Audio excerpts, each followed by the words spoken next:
Oh, hello again, everyone. Welcome back. Thanks for visiting once again. And back we are to the Sherman tank now.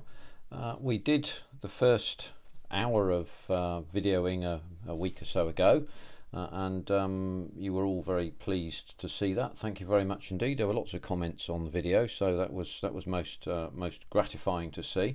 And we're going to carry on now. So before I do, just a quick request really. If this is the first time that you're visiting my little corner of modelling land, you're most welcome. Thank you very much for doing so. Perhaps you would like to hit the subscribe button and the notification bell, I think, which tells you that when I've brought out a new film. But the subscribe button is free of charge to do, but it does help the channel grow, which is nice for me, I suppose, and means that more people get to see my random machinations on the internet and so on. So to all those of you that have done that already, thank you very kindly. Let's move ahead now. As you will remember, last time around we started off with the lower hull chassis. We put the front on and we put some other bits and bobs on there, and we got as far as stage 3, and that took us an hour to do. Now in the meanwhile I've done one or two things, but those things that I've done have taken no more than about 20 or 25 minutes or so to complete. For example, I've removed some of these things from the sprue. So the next task is to look at the what's called bogey assemblies here, which are there are 6 of them, 3 on either side, and they fit to the sides here like this. And it's therefore the job of us to now put the polycaps in the wheels and so on and so forth, so we can set to with that. And I'll do a little bit of speaking as we go, shall we say. But I'm going to operate with a sprue predominantly, and we need to make 2 idler wheels here. So we need A3, and A3 is here. They're one-sided, these wheels. There's no detail on the inside, but there is detail on the outside, as you can see. So what we have to do is to fetch them off. So let's get my my clippers here, and we'll start to get on with the job and unclip these things here, and I'll just cut off these little nibs here because it makes the job of finishing this up a little bit simpler. And we'll just get them done. Now there's a line on there which I'm not really sure about, to be honest with you. I think that looks to me like a mould line. Now I think this is quite an old mould, and actually I can show you that it's a reasonably old mould because we can actually see inside of here. Let's just zero in or zoom in, whichever you like, on this. See if we can show you this, and this shows you the date. And as you will see just there, it says 1987. So this is a moulding that was first put together in 1987. So it's more or less inevitable that things will wear as time goes by. And I think what's happened here is that this moulding seems to have worn. So we're going to have to take those mould lines out, I think, would be the idea. Because whilst these wheels would have been, I suspect they would have been slightly perhaps convex. Now the reason I suspect that has largely to do with the fact that a convex wheel of this kind that has a belt running over it, it's not a track. I mean, a track is a kind of belt, I suppose, but it's not a belt. But belts run on the highest part of a wheel like this. So if you have a convex uniform convex surface that's curved like that, then actually what you can do is you can run a belt along it, and you don't need to guide that belt. It will simply select the highest spot on which to run. It's a useful little thing to know when you're doing engineering of this kind. So what we'll do is we'll just file that out so it goes smooth, and we'll do the same on the other side. You'll notice I'm using a filing stick this time. It's actually somewhat simpler to do, and it just roughen up the surface. It won't show once we're completed, once we're painted, even though this is a 220 grit stick, and I think the surfaces on tanks tend to be on the rough side, shall we say. They get a bit, shall we say, mishandled when they're in use. In fact, I'm certain that Sherman's did. Let's put it like that. So that's that sorted. I'll just brush out some of that swarf there. There we go. I'll do the same on this side as well. Cut that off there and that off there. And no, we don't even need that bit. We'll just go straight in with a sanding stick and get over that. And then after that, we'll pull off those. We'll call them hubcaps, shall we? That's probably what they are. And put our poly caps in, and then glue it all in. We can let them dry then. Hopefully, I'll get to a point today where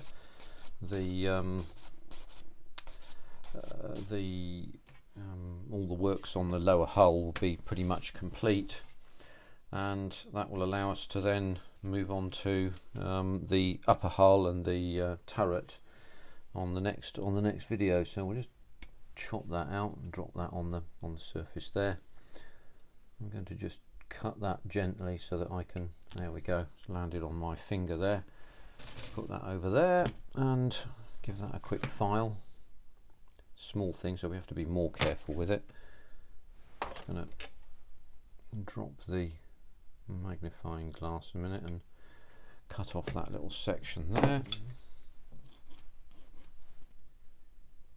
That's fine.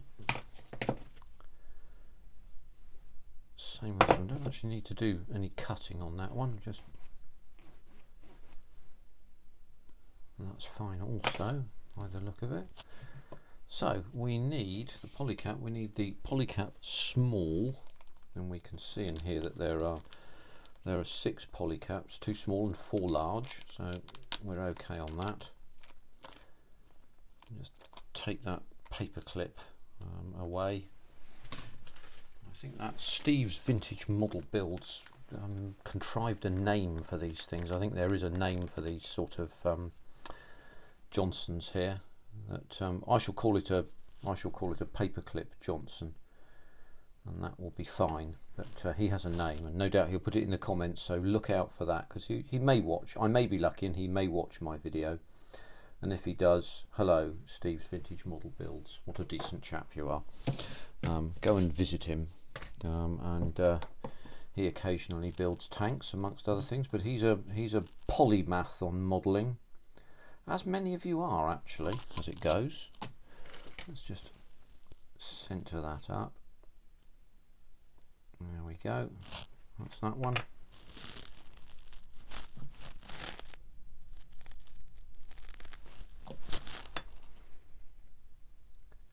Oh no, that's stuck to my special sticking device. Didn't get any glue where it was supposed to go there. Which is not what you want. There we go. Not too much of a problem, so we'll just drop them up there. So that's that. We then want the port and starboard sprocket wheels, and we need polycaps times large, and so D13 and D7. That's A. We want D. Here we go. D13 and D7. Oh, I see. Choose A or B and make 2. So we select, yes, okay, so this is where the instructions go, A or B. So we select either D13 and D7 or A14 and A6. So we have D13 and D7, which are there, and we have exactly the same on the other D sprue there. So we'll use these ones, I think.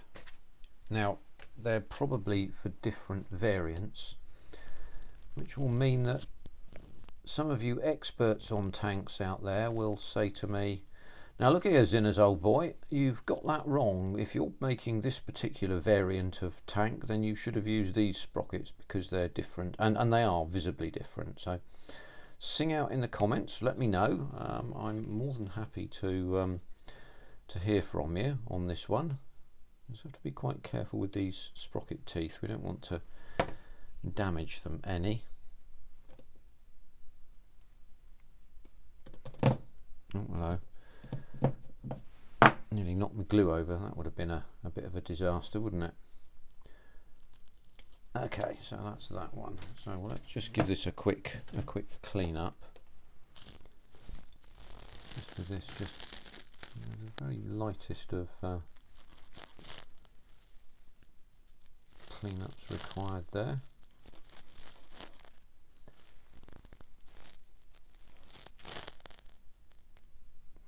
And find the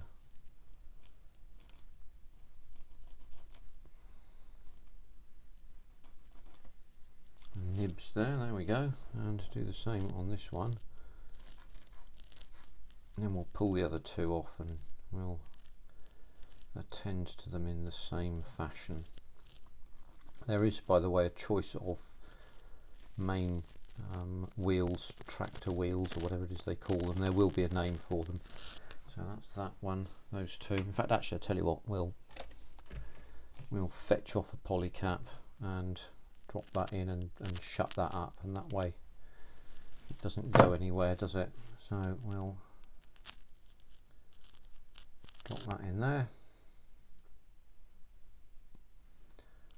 and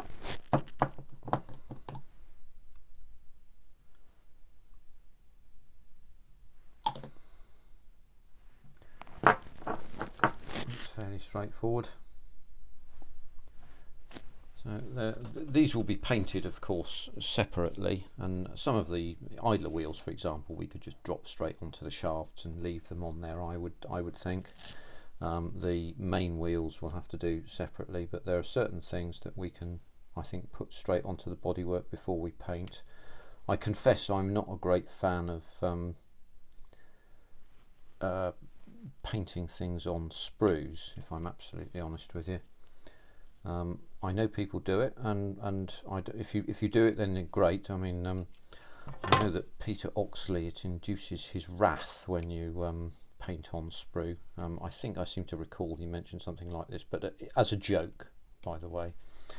He wasn't really serious about it. Now he's going to come in the comments and say, yes, I jolly well was serious, you fool, or something like that. I need to find those sprue nibs there. Yeah, it'd be good to hear from Mr. Oxley. Again, thoroughly decent chap. Does an awful lot with ICM, and I know that he enjoys doing reviews of those ICM kits. He does them really well. If you've got an hour to spare one time, drop in and see Mr. O and what he does in terms of his reviews, because they're really very detailed and much more than my mere meanderings, I will say. So there we are. So that's that bit. I'll just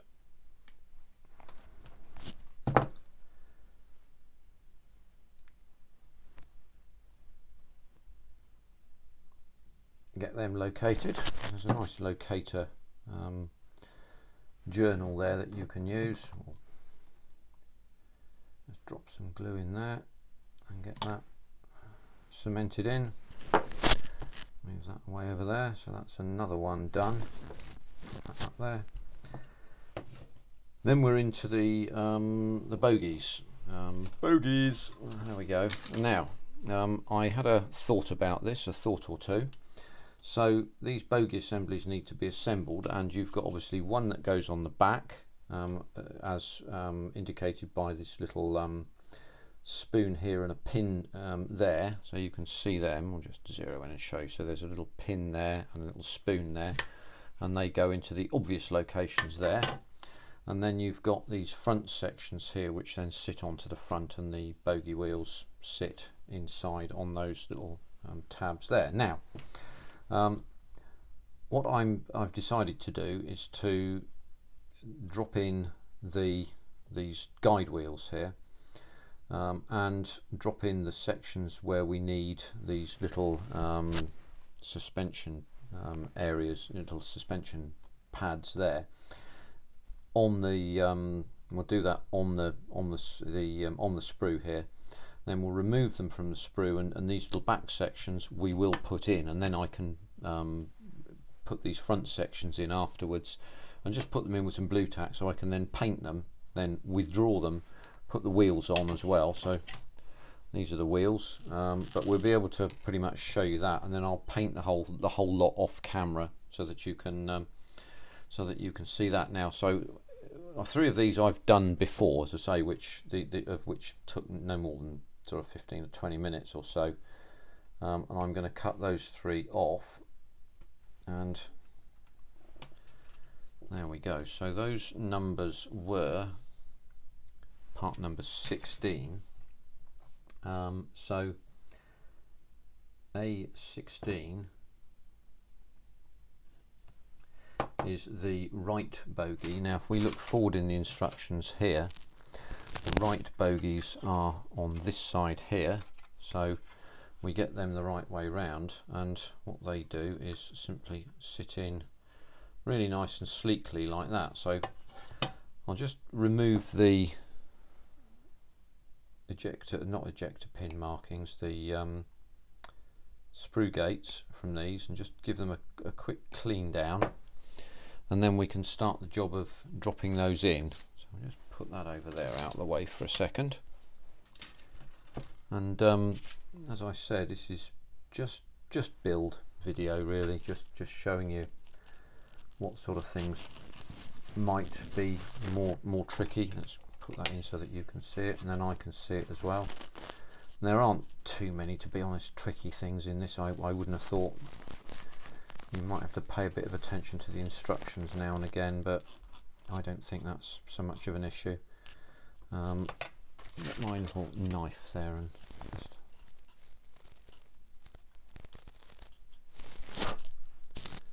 there we go, and just finish that off. So I'll go back again and say right bogey. We'll put that one in there and then glue it in.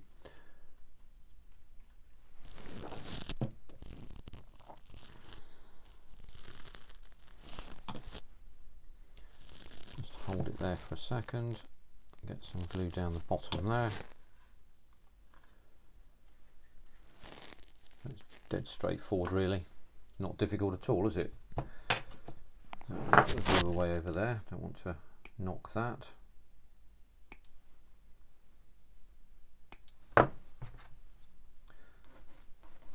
Give that a quick clean, just so that it looks smart as we can.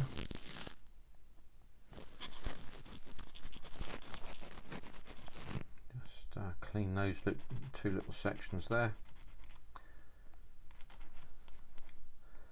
And it's down to the next one, and it's impossible to get them up the wrong way round, so that's always very useful, because it's sometimes quite easy to get these things the wrong way round if you miss a bit of the instructions or don't quite follow it properly or whatever. So I'm very sympathetic to them as does get it wrong. Just bear on that for a second. That's that one. So I'll do the same thing with this one.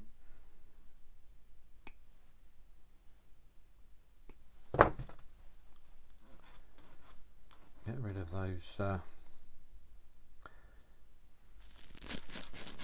sprue gates.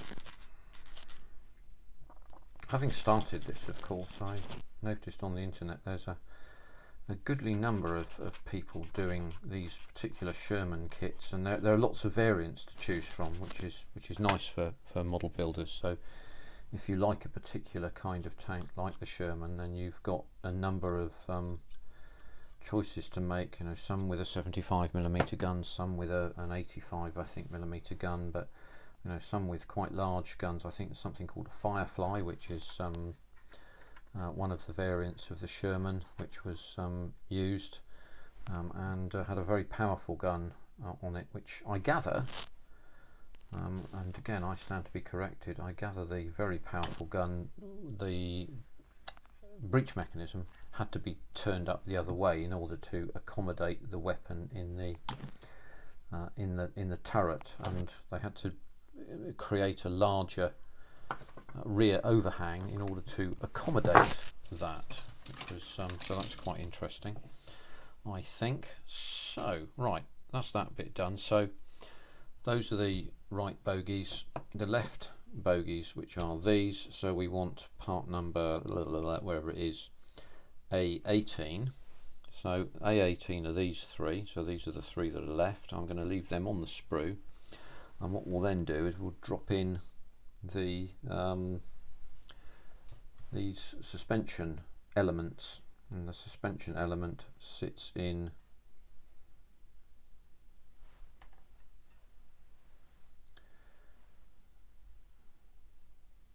like that.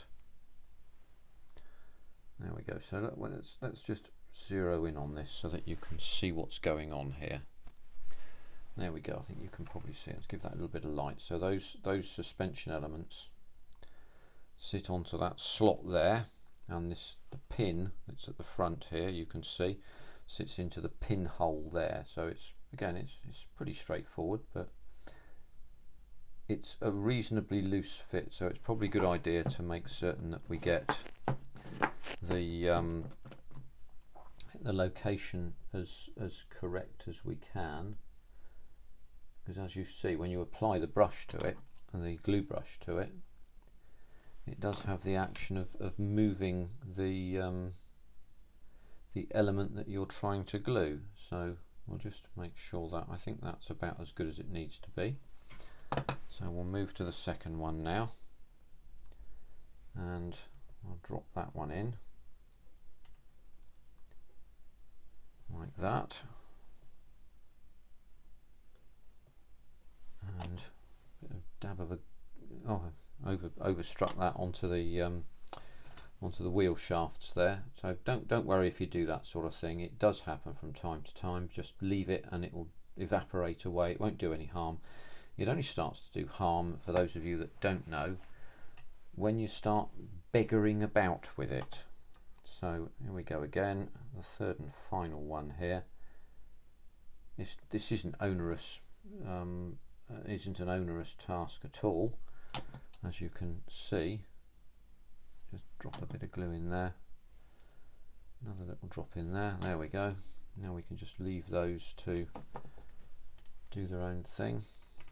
Just give that a quick. That was an unnecessary prod. I think you've probably spotted that. We'll zero out again. And the other thing that we need to do here is to drop those idler wheels on. As you can see, when we look at these, there's the suspension element, and then there's the idler wheel. So we need to put the idler wheel on. Now I think you can leave these to turn on their own, but I'm gluing them in.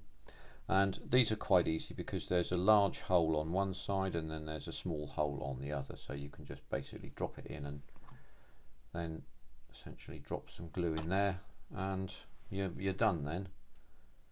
So it's pretty straightforward, all things considered.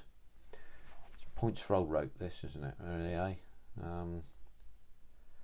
And it's a quick job to just get those in there. So after a few seconds there, I'll just turn them over. That one's fallen out. There we go, put that back in again. So what I'm going to do is just a quick dab of glue on the back of those, just to get some adhesion in the back there. Again, it's not a high stress part, it's not really an issue from that perspective. And then we can look to put these other bogey wheels on this side, and that means essentially cutting these off. Now, as you can see, I've disattached these two here, and just cut that away there, that away there, and that away there, and then we can start to do a little bit of filing. We're going to have to be a bit careful because these have been relatively recently glued in. As you can see, they still move, so we're going to have to be reasonably careful. I'll just cut that off there, that off there, and that off there.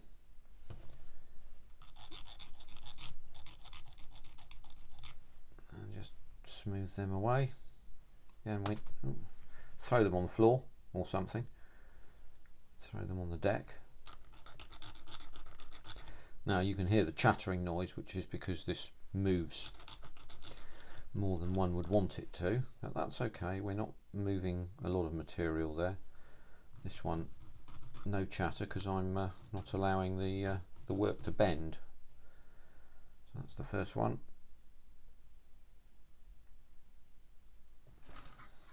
What we'll do is we'll drop them in as we go.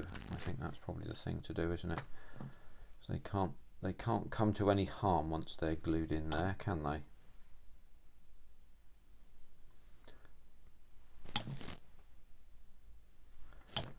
There we go. So, same thing with this one. I'll just hold this by its edges so we don't move any of this stuff. Cut those sprue gates off.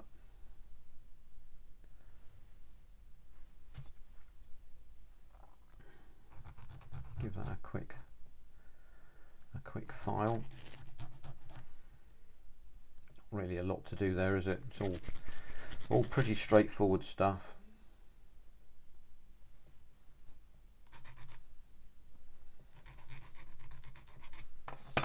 Oh, that went further than we wanted it to. And we'll drop that one in there.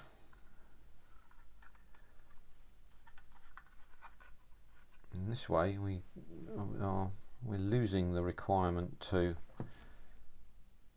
have to paint and then scrape paint off to get a good bond, because we've got that good bond plastic to plastic anyway, which is quite important, I think.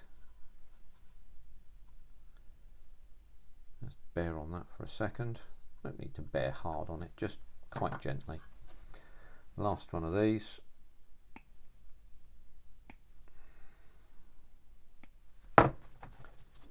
So I'll just hold on to that way.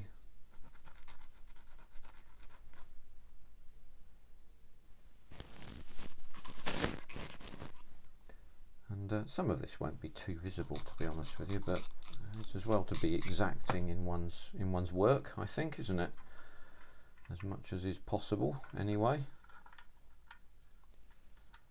Oops. Right, there we go. Let the capillary action be our friend here, as always.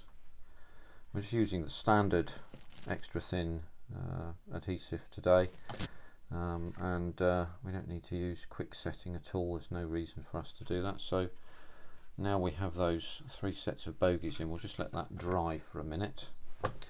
And what I'm also going to do is just drop those on. Actually, they go on the front, not the back.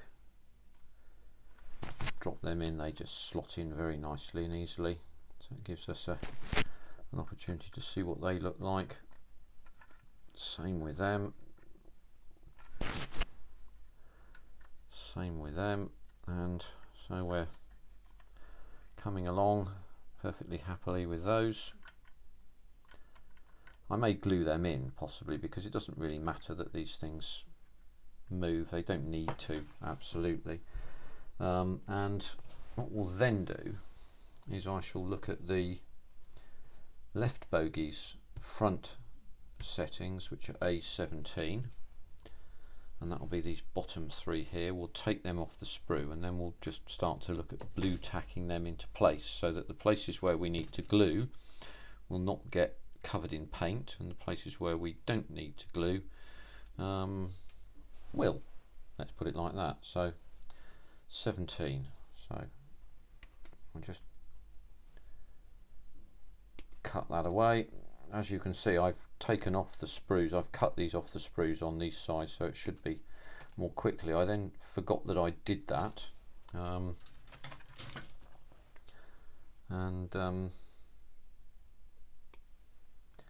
the sharp-eyed amongst you will have noticed, oh hello, there's a mistake there. I've just made an error. Here we are, you can see what's happened here. Zero in. What you can see is I was not paying attention, and when I went to cut that sprue nib off, I've actually cut into the body of the piece here. That's really bloody careless. Now, it's not going to notice all that much, is the truth of it. So it's, although it is as well to be careful, and it's a salutary lesson to me to be more careful. So we'll just get these nibs off here, and obviously the wheels will sit into these little slots here. I suspect they'll go that way round, but I've chosen the wheels I've chosen, by the way. I'll just zero in and show you. These are the ones with spokes. The other variants are without spokes. As you can see, they're just filled in. I thought, well, I'll not use them. I'll not mind about variants, because I know, again, out there in modelling land, you'll be saying, now look here, you can't do that because of the following thing, you know. And you'd be quite right, of course, but we'll have to see how we get along. So left bogies. Left bogies are the far side ones, so these ones here, and these go in after this fashion and sit in like that. So my intention here would be to place these and then paint them like that with a bit of blue tack attached to, perhaps on the inside here, which is what I will do. The other way we could do it, we could use that white glue, you know, that white glue that you can just basically scrape off rather than cement, and that might be a better way of doing it. But so then what you do is this goes down to the paint shop, just like this, and I can spray into all the gaps and areas, and I can also spray into this as well. But everything that needs to then be glued can be glued onto plastic surfaces rather than painted surfaces. It doesn't matter to everybody, I know, but it matters to me, and I kind of do it this way. So that's what we'll do with that, and we'll now I need to pay more attention to this. Yes, so I think on this particular situation, cut these nibs at right angles like that and not lengthways like that. So lesson learnt there, eh, for Zinners. But there we go. There we are, look.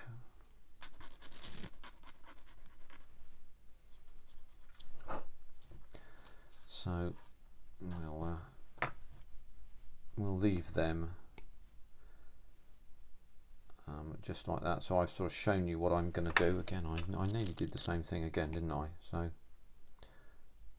there we go. Let's put the light on this. There we go.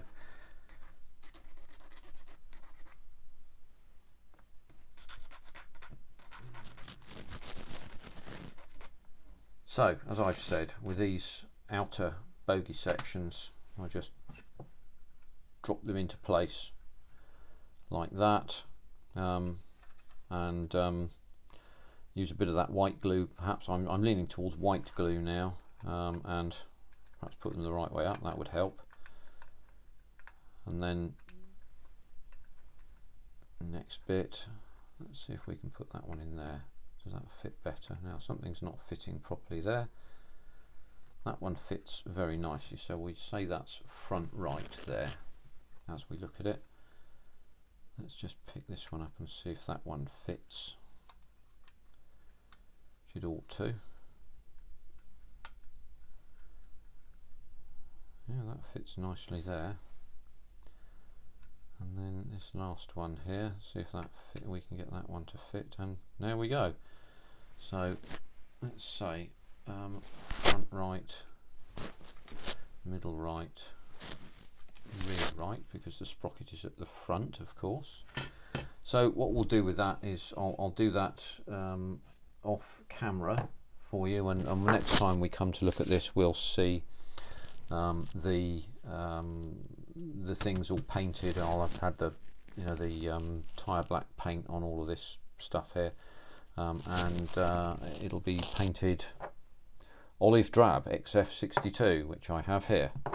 So I've prepared that already, and what we can then do is we can start to look at the, let's drop that there, and that can sit there quite nicely, thank you. We can start to look now at the, oh no, we're not finished yet actually, are we? There are some odd other bits and pieces to put in, which are these two front sections, B11 and B12 and D20. So let's get the D sprues out and get the D20s. The D20 is there. So what we'll do is we'll fetch that off. Quick cut onto the finger. Same thing with this one. Get that on onto the finger there. Pair of tweezers.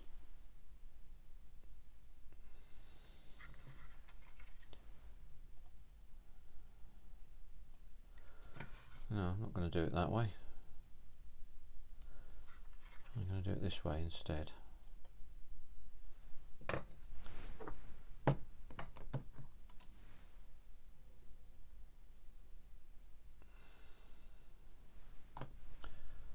And do that other one there.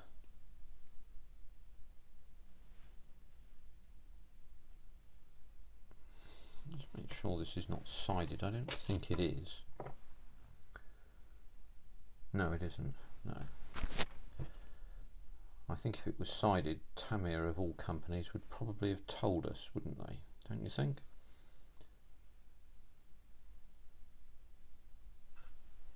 Right, so we're just looking at that. I'm going to turn that over.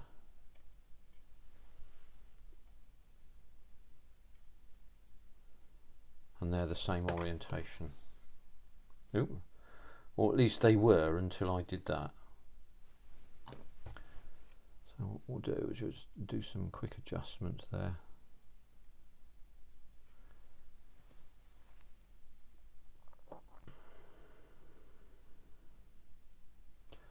By the way, you will have noticed some rustling sounds on my last video, and that had to do with the microphone, which I kept bashing into with my arm. So I've moved the microphone now, and hopefully there are no horrid noises. Right, let's shut that up a minute. So we want B11 and B12. So where's the B sprue? Is that the one? There it is, B11 and 12, just as we are there. So I'm just going to go under the magnifier here so that I can see what it is I'm doing, because I don't quite know where the sprue ends and the part begins, particularly on this little U-shaped section here. So I believe I'm going to cut this off and examine it more thoroughly than I can do for a minute. Drop that there, and then this B12 part, sorry, B11 part, which is the looks like a tow hook to me. Just drop that out there. That hopped a little bit, so I'll just take a look at that. So that clearly sits in there, and I think sits that way up. So I'll just have a quick look at that. Right, so these sections that stick out here, there and there, are not part of the assembly as far as I can make out. So we'll snip them off and hope for the best, eh? That's probably a good thing to do. Let's zero you back out again to where we can see what we're doing. There we go with that.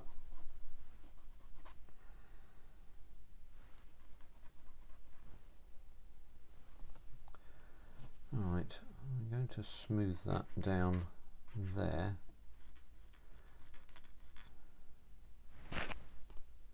And that looks alright too. So, looking at this from the back, like this,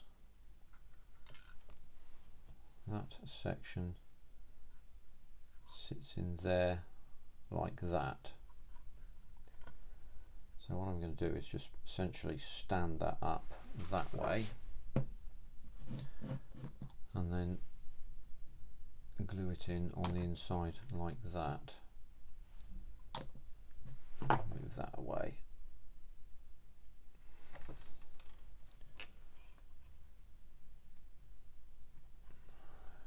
Get that nice and straight and square, make that Bristol fashion as it were. Now therefore with that in that direction like that, that hook, so yeah, that's the locking. What's going on here? So that above section there clearly sticks up like that and is the locking arm for this hook where something goes into the beak and then shuts. So that seems fair enough to me. So we'll do a bit of cementage. Shut that lid up there.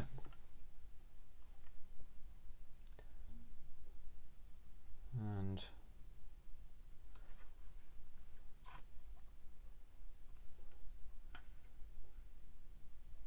no, that doesn't look right, to be honest with you, because frankly, if that hook was up like that, how would you get that bloody door open? You wouldn't, would you?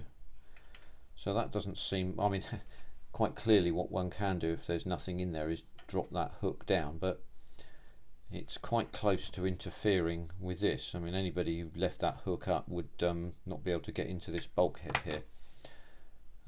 Since it's not a crew access door in terms of getting people in and out, it's probably the engine access door. I suspect it doesn't matter so much, but there we go. Right, what we'll do is I'll leave that stood up for a minute. If you hear a crash in the background, it's because it's fallen down and nothing to worry about. So what we can now do is just buzz in and have a little look at this section here, which is the upper hull. And there are a few components, some F components to put in, and we've got our this is the F sprue here. So we'll need to pull some components off and do a little bit of work on them. But the first thing we'll need to do is to withdraw this moulding bar here and file that away, file the remains away, and we can move on from there. So we'll do that just, there we go. Put that in my gash bag and give that a quick file.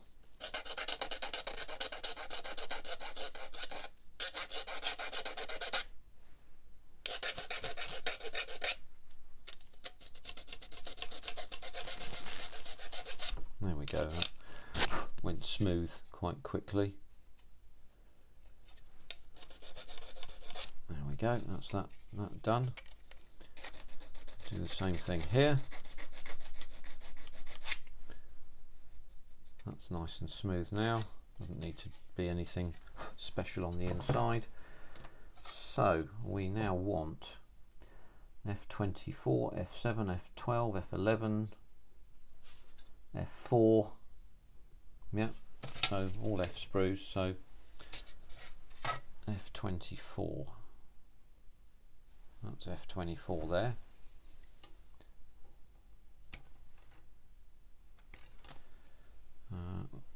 F7, which is a rather barren, featureless looking part on that side, but not on that side, quite clearly. F11 and F12, these two components here.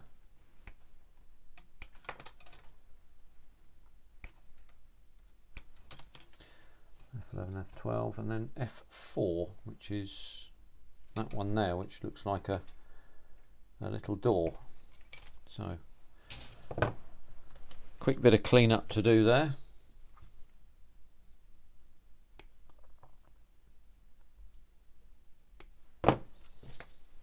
And we'll be moving on. I must do some research about the Sherman, and perhaps I might publish the results in the form of a small article on my Substack, which for those of you who haven't been driven into sleep by my outpourings herewith, you might be interested in taking a look at. I've written about various projects that I've undertaken, mainly a sort of history of various aircraft. The most recent one was about the F-16 Fighting Falcon. Now, just a quick look here, just a drilling on this. Normally I would be looking to file across the top here. Because of the protruding nature of this grill here, we won't be able to do that. So we're going to have to go this way and be careful about it as well. Otherwise we'll clue up doing unscheduled damage that we don't want to do. There we go, that's the first one. I'll just put my elbow on the table here, which is bad manners actually, put your elbows on the table, but I hope you will forgive me on this occasion.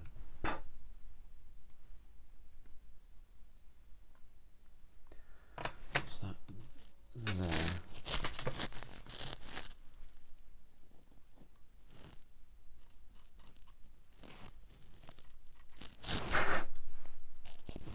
That's better. Right, there we go. That's that bit done. Right, those are our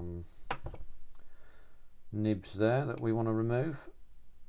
Now I don't remove the nib right the way down to the surface because I prefer to let the file do its work here, and that way we get a much better finish on the component, I feel. So let's show you that again. Oh, I see what's happened. My camera has decided to focus in a certain area because it thinks I'm asking it to. So I was going to cut some nibs off there, but I've cut them off quite close anyway. So there we go, and that you can feel it sounds smooth. Now, one of my contributors, and I'm greatly grateful, there we are, to him for saying so, is that these glass files, apparently you can go to a nail bar and you can buy them from the denizens of the nail bar because they use similar things. So this is what I shall recommend that you do if you want some of these and you live, for example, outside of Blighty. That might be your next bet, as it were, to go for. Doesn't look like it's going to fit very well. So yeah, glass file wise,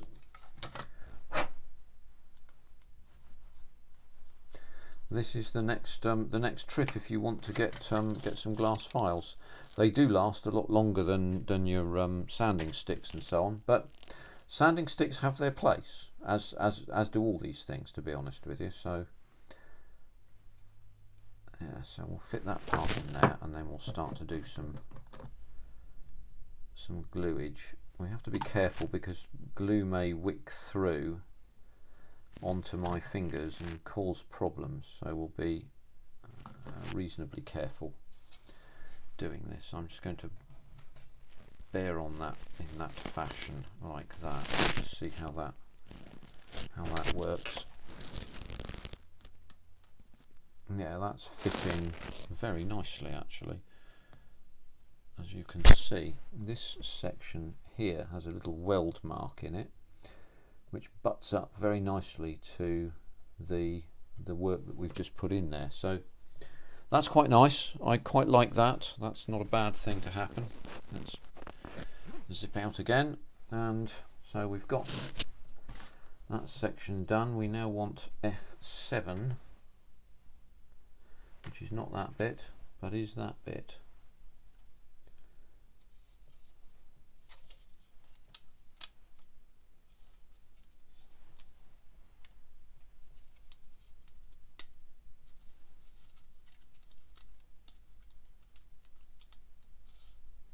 that fits up and butts up all the way up to that section there. In fact, let's put all of these in, shall we?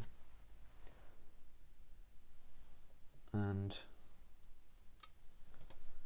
actually, while I'm thinking about it, we'll get fit issues if we don't just take those little sections off there.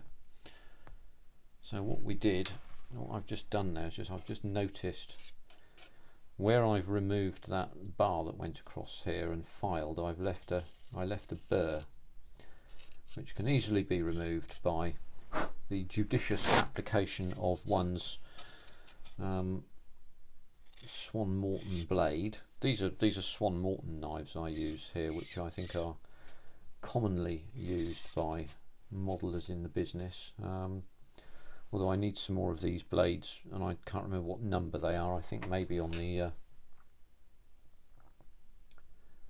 just says Swan Morton. Oh, they're number 10A. These, so they have a little as you can probably see. There you go. You can see it says 10A on the blade there, so you can easily find and that one, for example, is number 10. So there we are. So you can find that quite easily. So what we'll do is I'm going to drop all of these in like that. Something's happened to the lighting here. I'm not quite sure. It's dark over there, and it shouldn't be. There we go. We'll see what that does. So with this section, those hinged parts face towards the front of the fuselage, chassis, whatever you want to call it. I think chassis is probably a better name. And then this section sits in like that. So let's put that like that. There we go. Okay. When you've put these things in and you've not glued them and you're just dry fitting them, don't poke up with your finger through there, because they just bloody fall off, don't they?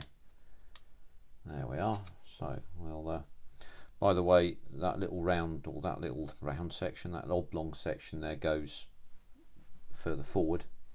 If you put it the other way round, it won't fit, so it should be fairly straightforward to see. Now there's a gap in this, and the choices to make is how you address that gap. I don't quite know how I'm going to address that gap. I'll put that in a minute.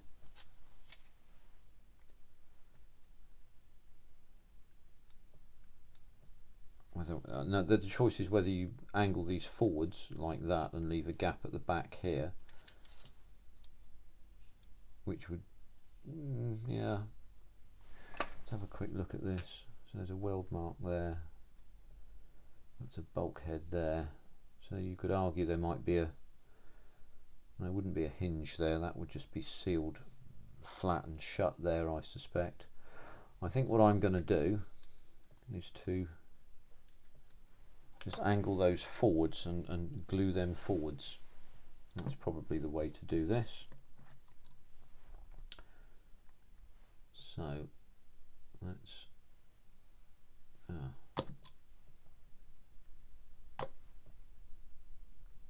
push that forwards there like that.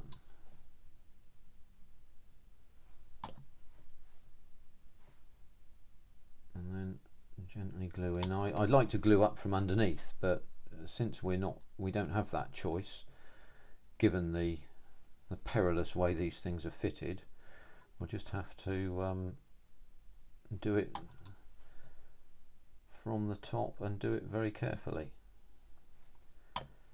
And with any luck, we'll have a nice joint when we've done. Put a bit too much glue on there, you saw that. So what we'll do then is we'll do the same thing here.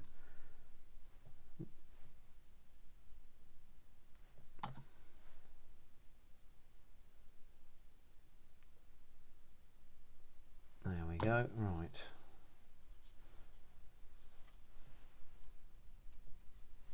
There we are, so that's that bit done. And And this final little piece here will sit in there. I want to let that dry really before I start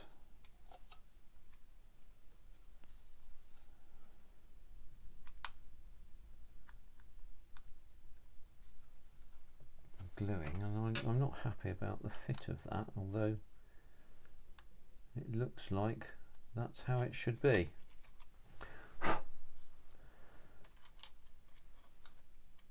So this thing here sits, this cover, let's put this under the magnifier for you. So this cover sits up and away from this grill here, so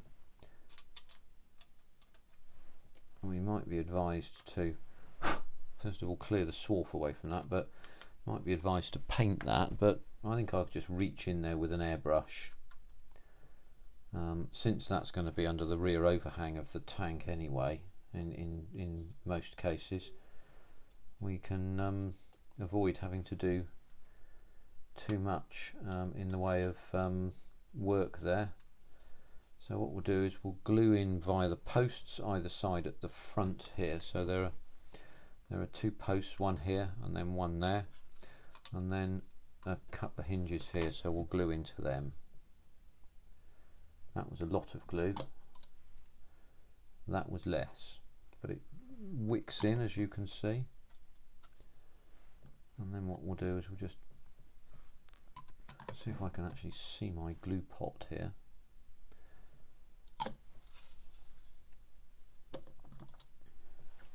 And then we'll just glue in there. So we're doing quite well, I think, by the look of it.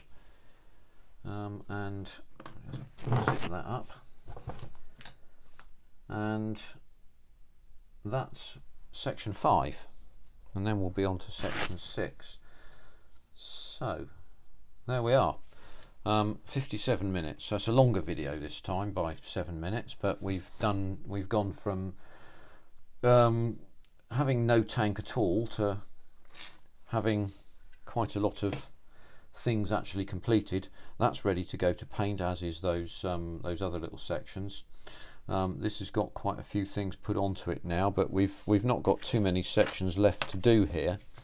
So the total build time at the moment is just about an hour and a minute or something like that for the first video, and then an hour and, let's say, an hour and 10 minutes for this video. So there's 2 hours 10 minutes, and then plus the about 20 minutes that I've spent doing wheels and various other bits and pieces. It would have been no more than that, I would say, and a little bit of messing around with some filler, as you've seen there, just to clean things up a little bit.